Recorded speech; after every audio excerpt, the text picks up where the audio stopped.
time. Diba? Mag-aano siya, magsasabi siya ng medyo malayo pang date. So, i-explain ko ulit kung ano yung importance ng time. So, time is money. Sabi niya, boy! Yes! Naniniwala ba kayo na time is money? Yes! Yes, naniniwala ako. Kasi bakit? Sayang ko oras ko kung kaya ko naman mapahatspi ngayon. Eh, di pera na. Diba? So, time is money para kay Apboy. And syempre, tinuturo yun sa amin ni Apboy. Kaya nagagamit ko rin. Thank you, Apboy. So, if decided na kayo na mag-start, bakit hindi pa ngayon? Pwede mong tanungin. Lalo na pag nakuha mo yung loob, oy, may meeting. Ano yun?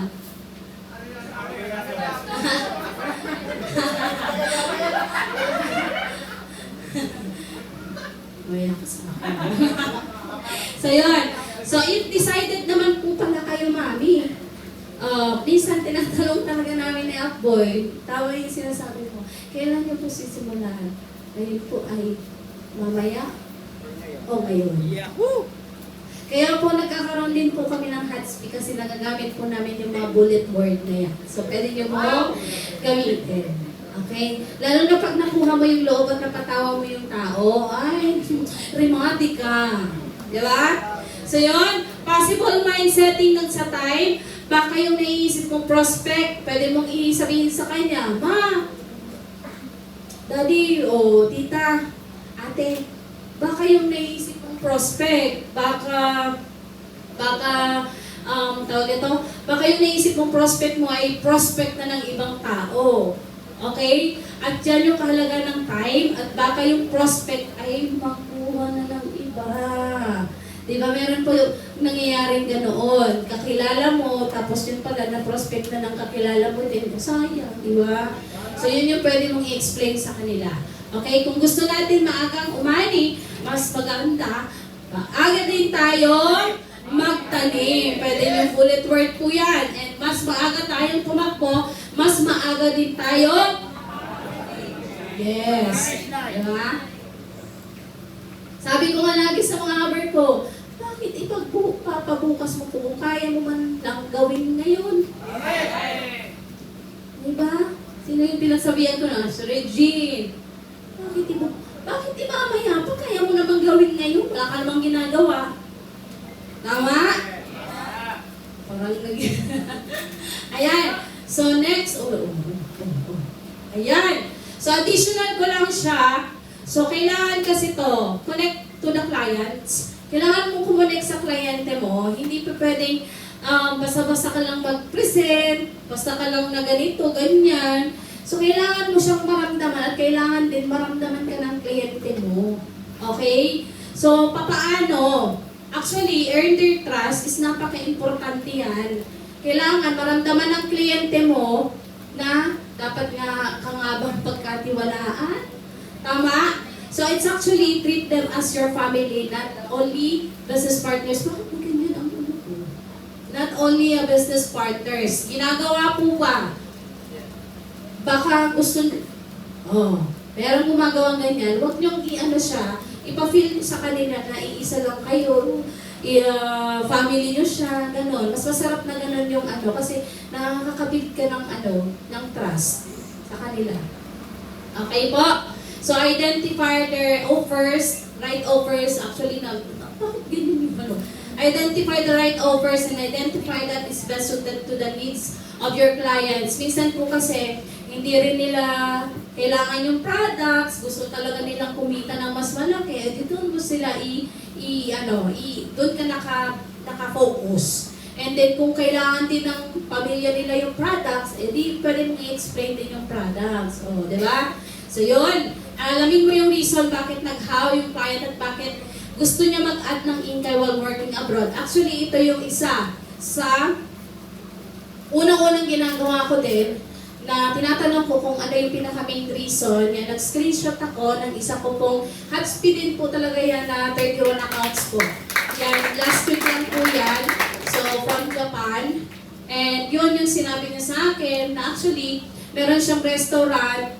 Kung tutusin, hindi niya naman kailangan. Ang mas may kailangan yung family niya. So, yung kikitain niya dito, mapupunta sa pamilya niya. Okay? So, doon ko siya,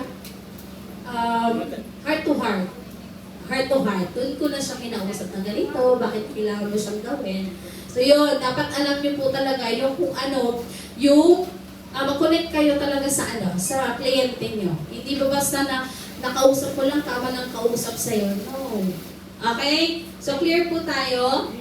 Yes. Be clear about your business can provide solution. Okay? Sabi nga lagi ni Apoy, we are a solution maker. Hindi tayo yung, tawag nito, hindi tayo yung nagbibigay pa sa kanila. Kasi minsan, may problema na yung tao, bibigyan mo pa ng, kasabayan mo pa, bigyan mo na lang ng solusyon. Okay? So, life-changing opportunity, pwede mo magkwento sa kanila na ako, kinikwento ko po na isa ako sa natulungan ng community. Kasi kung hindi ko ito ginawa, hindi ko naman maaabot kung ano meron po ako ngayon. Okay? At the same time, ang mas maganda doon kasi hindi lang po ako natutulungan ng community, kundi yung mga taong nagtiwala po sa akin. Okay? So, yon. But be careful guys not to overpromise. Meron po kasing gumagawa na ganyan. Okay? Prinamisan mo bukas mayaman na, Diyos ko Lord. Magic. O diba? Pwede mong gawin. Actually, kaya ko naman talagang kumita ng million dito in 3 months, in 6 months. Depende po yan sa'yo. Okay? Depende sa'yo.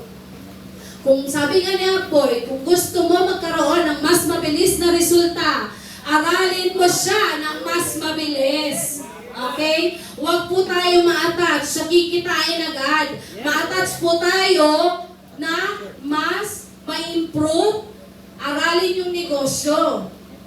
Okay? Kasi given at given, kikita po tayo dito. Kailangan nyo lang po din talaga siyang aralin bago ka naman kumita.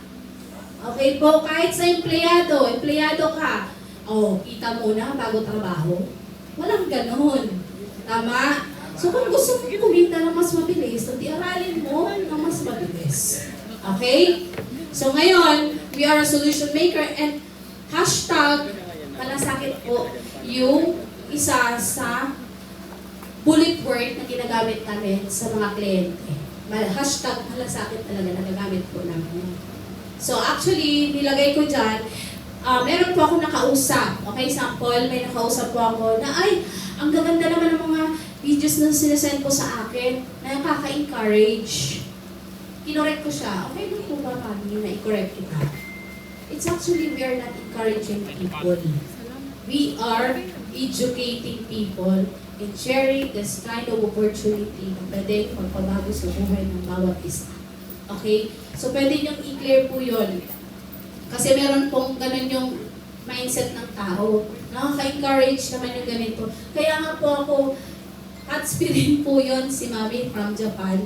So, naka-31 accounts din po yun si Mama. Okay? Hotspin po yun. Kinorek ko lang siya from that. So, nag-decide talaga siya. And then, nakutang pa talaga yun sa friend niya. Okay? Actually, nasa biyahe kami noon sa Manila. Pauwi na siguro. Ay hindi, papunta pa lang doon. Papunta pa lang ng Manila, yung last na, ano ba yung event sa Manila? Ay, Silver Executive Friend na inawardan kami. So, nagpadala po yan. How many times na rin po sa akin, kaya may nagtanong po sa akin kung nakakapag-present pa ako ng papunta ko ng Manila, yung nasa nasa travel ako. Yes naman, bakit mo hahadlangan yun? Wala naman hadlang siguro kung kaya naman talaga ng data, di ba? So, I think 4 po ang napa-megaverse ko doon sa biyahe namin nung last, yung second to the last na itong Silver Executive na pagpunta, na-awardan ako, and at the same time, yung bago pa yun, ano ba yung ano na yun? Ano yung event na yun? I think, hindi, yung Manila tayo, bago mag-SEGE. Basta yun na yun, basta magkasunudan yun. Tig-2 megaverse, basta nakapagpapayin ako ng 2 na megaverse nun. Sabi niya, boy, grabe ko naman, bumabiyahe ka lang. ibig sabihin, sipag-sipag lang. Di ba? So, walang excuse. Tay. Okay? So, next, it may be tempting to relax. Actually, ito kadalasan ginagawa ng karamihan. Tama or tama? Kasi minsan, akala mo close deal na. Na-relax ka na. Tama? Hindi po yan dapat na feel natin na after na ma-close deal mo siya, akala mo okay na. Meron pong tendency, may nangyayari na ganoon. So, syempre, paano mo yun, ma-maintain yung gigil niya na yun. Okay? Dapat marunong ka po mag-follow up. Okay? Ano po yung follow up na ginagawa ko? Okay, it's actually yan. So, ang pag-follow ko, dapat meron talaga tayong tools. Laging sinasabi niya, boy, dapat may tools. Ang tanong, meron nga ba kayong mga tools? Yes! Meron? Yes! Alam ko, wala na ilalakas. Importante po kasi, ako meron po ako mga, sa album ko, sa gallery ko, meron po akong ginagawa mga albums, like photos and videos. Yan, so yung ginagawa ko, may mga quotes ako pag nagustuhan ko, napatama din sa mga downlines or sa mga kliyente mo, yung problema niya, pwede mong i-send sa kanya, yan. So, ano po ako ng album niyan, yung mga quotes, save ng videos ni Mentor Joseph Lim talagang halos puro na yung phone natin. Sino ba yung nakakapuno ng, si Mentor Joseph, di ba, sa, natin, sa Reels, sa ganon, di ba, halos ang laman ng, natin, ng phone natin si Mentor Joseph. Ako din, ganon din, okay? So, pwede mo kasing balikan yun at the same time, nagamit po talaga yung video ni Mentor Joseph. Kaya yun, manood ng video ni Mentor Joseph kasi ang dami-dami kong learnings na nakukuha sa kanya. Okay? So, events, pwede nyo po yung i-follow up. Like example, meron ganito, meron sa BCO, meron sa kung ano pa man na events yan, pwede nyo pong pang-follow up yan.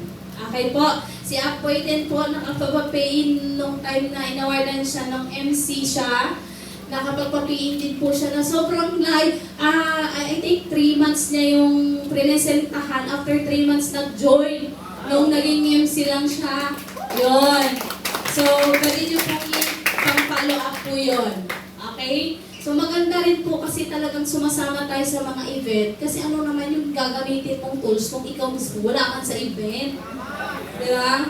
Kaya huwag nyo iniinda-inda yung event na yan. Hindi naman yung binabayaran natin yung ang tawag ito, yung speaker, yung hindi. Hindi nyo lang alam na gamit nyo yun.